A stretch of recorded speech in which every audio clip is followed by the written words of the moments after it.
Preste atenção ao que vou lhe contar, caro ouvinte, pois esta é uma história de amor.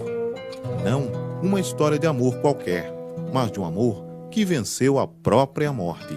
Esta é a história de Orfeu e Eurídice. Numa singela, mas bem construída casinha, viviam Orfeu, famoso violeiro do sertão nordestino, e sua amada esposa Eurídice. Esta, por sua vez, era considerada a mulher mais bonita daquela região. Muitos perguntavam como é que ela teve a coragem de se casar com Orfeu, que nem era lá essas coisas. Mas ela viu algo nele, ou talvez ouviu, que a encantou. Apesar de não ser o cabra mais bonito do lugar, Orfeu, com a viola nas mãos, tinha o poder de extasiar qualquer pessoa, ainda mais uma moça bonita. Ao cair a tardinha, quando o calor do dia ia se acalmando, Orfeu e Eurídice iam para os fundos de casa e lá se sentavam, e ele dedilhava sua viola com paixão para sua amada. Eurídice ouvia embevecida cada nota da serenata que Orfeu lhe dedicava. Mas nem tudo na vida é perfeito, e às vezes o problema surge de onde menos se espera. Orfeu tinha um irmão, Aristeu, que também era violeiro e dos bons. Mas este se mordia de inveja do mais novo, porque no dedilhar do instrumento, Orfeu lhe sobrepujava. Mas o que mais doía no coração de Aristeu era ver que a mulher que ele amava não podia ser sua. Agora já era de outro, pertencia a seu irmão. Não bastava ser o segundo na viola e ainda tinha de passar o resto da vida vendo a mulher amada ao lado da pessoa que no íntimo ele mais detestava? Não, disse Aristeu para si mesmo. Hei de fazer alguma coisa para mudar isso. A cabeça de Aristeu fervilhou com um amontoado de pensamentos. O que ele poderia fazer? Já havia tentado até um catimbó para ver se separava Orfeu e Eurídice. Mas a coisa deu com os burros na água. Mas ele pensou e pensou até que chegou uma decisão. Já que o catimbó não deu certo, ele resolveu então apelar para o próprio cramunhão. Coisa ruim. Aristeu procurou e procurou até que alguém lhe ensinou que para falar com o tinhoso era preciso marcar um encontro numa encruzilhada ao pôr do sol. E assim ele fez. Quando chegou ao lugar, um homem muito do esquisito já estava lá à sua espera. Mas que depressa o homem falou. Diga logo o que quer, que eu tô avexado, tenho mais a fazer. Aristeu, sentindo arrepios a todo instante, de estalo respondeu. Quero separar um casal. Já tentei outros recursos, mas acho que só você consegue dar conta do recado. O sujeito, olhando para Aristeu de trás das lentes escuras de seus óculos e com um sorriso forçado, respondeu. Queres uma mulher cujo coração não lhe pertence? Pois bem, faça o que vou lhe dizer e deixe o resto comigo. Depois eu lhe procuro para pagar o meu preço. Aristeu recebeu as instruções e saiu esbaforido do lugar do encontro. Nem deu muita trela para que o homem disse sobre cobrar um preço. Num dia como os demais, ao cair da tardinha, Orfeu e Eurídice foram mais uma vez para os fundos de casa. Orfeu com sua viola e Eurídice, doidinha para ouvir os sons que seu amado tirava do instrumento. Os sons da viola corriam maviosamente entre os dedos de Orfeu, quando de repente um estranho vento começou a soprar. Soprou tanto que arrancou o chapéu de Orfeu e o levou para longe de onde estava. Olhando o rumo que o chapéu tomou, Eurídice se prontificou a ir buscá-lo para o marido. E antes que Orfeu se levantasse para acompanhá-la, ela se pôs em carreira. Quando Eurídice se aproximava do lugar onde viu o chapéu pousar, ela teve uma surpresa. Caminhando em sua direção e carregando o chapéu de seu marido, vinha Aristeu. Seu cunhado, muito do cínico, contou que estava passando por ali e que havia reconhecido o chapéu do irmão e que já estava a caminho para devolvê-lo. Agradecida, Eurídice se aproximou e, quando estendeu a mão para pegar o chapéu, Aristeu agarrou-lhe pelo braço e a puxou para junto de si, e ali, naquele momento, abriu seu coração e confessou o amor que ele tinha.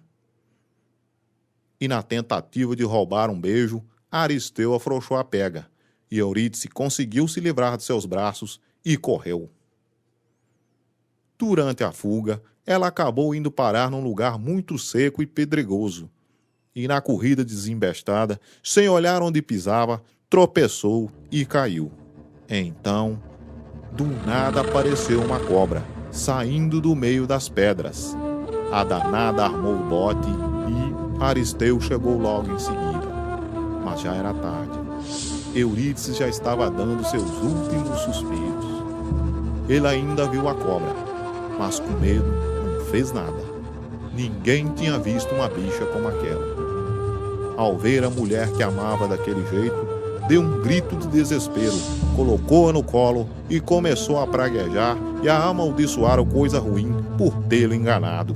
Não foi esse o trato, praga ruim dos infernos? Gritava Aristeu. Eu queria que ela gostasse de mim e se separasse de meu irmão. A dor e o desespero de Aristeu eram tantos que ele nem notou a chegada de Orfeu, que acabou ouvindo a confissão involuntária. Que aconteceu, homem? Esbravejou Orfeu, mas Aristeu olhou para ele sem ter o que dizer. Apurrinhado por demais, Orfeu agarrou o irmão pelos colarinhos e, antes que lhe aplicasse uma surra, Aristeu o fez parar ao começar a dar-lhe umas dicas de como poderia resolver o problema. Orfeu ouviu e se apressou a levar o corpo da amada para casa, onde o deixou até trazer sua alma de volta. Ele teria de ir até o Tinhoso para negociar a alma de sua esposa, mas para chegar até ele precisaria de um guia, e este só seria encontrado no Vale da Sequidão. Ao chegar no lugar, Orfeu deveria derramar uma porção de água em cima da primeira caveira de boi que encontrasse. Orfeu fez tudo como Aristeu ensinou, e então, do meio do nada, surgiu a sombra de um grande barco e seu piloto. Era Queronte, o fantasma de um barqueiro que viveu por aquelas bandas quando naquele lugar existia um rio. Em meio a um redemoinho de poeira, os dois sumiram, e quando Orfeu quis dar por fé, já estava de frente para a entrada de uma caverna, um diacho de lugar por demais esquisito e feio. Orfeu reuniu os fiapos de coragem que lhe sobraram e começou a descer por um túnel comprido e escuro, dentro da caverna. Lá dentro, apenas algumas labaredazinhas que saíam do chão é que alumiavam o lugar. O túnel acabava num lugar espaçoso, onde no meio dele ficava uma grande fogueira. Orfeu se achegou para perto dela e intimou o cramunhão para uma conversa, no que foi prontamente atendido. No meio do fogaréu saiu coisa ruim, com umas risadas que fariam o cabra mais macho da redondeza molhar as calças. E já foi logo perguntando: "Que é que tu queres aqui, homem? Neste lugar só se entra depois de morto." Orfeu não se acovardou e tratou de retrucar: "Vim buscar a alma de minha amada. Aqui não é o lugar dela. Uma criatura tão boa e pura de coração como ela não pode estar num lugar como este." O cramunhão riu e respondeu: "Teu irmão queria tomá-la de você, mas quando a vi, acabei querendo para mim. Portanto, vai-te embora, cabra, antes que eu decida te manter aqui ainda vivo." "Não!" gritou Orfeu. "Não posso viver lá fora sem ela. Se tiver de ficar aqui com ela, eu ficarei." O homem tirou a viola que trazia nas costas e começou a tocar com tanta dor que os sons do instrumento encheram toda a caverna. O próprio coisa ruim, tocado com aqueles sons, ficou parado todo abobalhado até que uma outra figura apareceu. Uma diaba, gorducha e bem irritada, surgiu do meio de outra fogueira. Uma diaba. Até o momento, ninguém tinha ouvido falar que diabo tinha fêmea, mas Orfeu descobriu que tinha. e ela, bem carrancuda, perguntou: quem tá tocando essa música que fez até meu coração doer, e por que esse sujeito tá aqui? Orfeu se aproximou da dona Capeta e explicou que estava ali para tentar levar de volta a alma de sua amada, que o senhor Cramunhão tinha pegado para ser dele sem os devidos meios legais. Enciumada, a senhora Cramunhona disse poucas e boas para o seu marido, do jeito que só os coisa ruins sabe dizer. Ela foi tão convincente que o tinhoso teve que ceder e deixar Orfeu sair daquele lugar, levando de volta a alma de sua mulher. Avisado de que não poderia olhar para trás para ver Eurídice, Orfeu foi caminhando pelo túnel da caverna, tocando sua viola e guiando a alma de sua amada. Quando saíram da caverna, Orfeu viu a alma de Eurídice se levantar num voo e rumar para um lugar que só ela sabia onde ficava, sua casa. Logo em seguida, Orfeu foi envolvido mais uma vez por um redemoinho de poeira e sumiu. Dias depois, ao cair a tardinha, quando o calor do dia ia se acalmando, podia-se ouvir outra vez os sons arrebatadores da viola de Orfeu nos fundos de sua modesta casinha. E ele dedilhava seu instrumento com paixão, enquanto Eurídice ouvia embevecida cada nota da serenata que se lhe oferecia. E Aristeu? O que sucedeu ao homem? Dizem que numa noite de lua cheia, um estranho foi lhe visitar. Parecia um padre, dizem alguns. Na verdade, era o estranho da encruzilhada, que, conforme o prometido, tinha vindo cobrar o preço do seu serviço.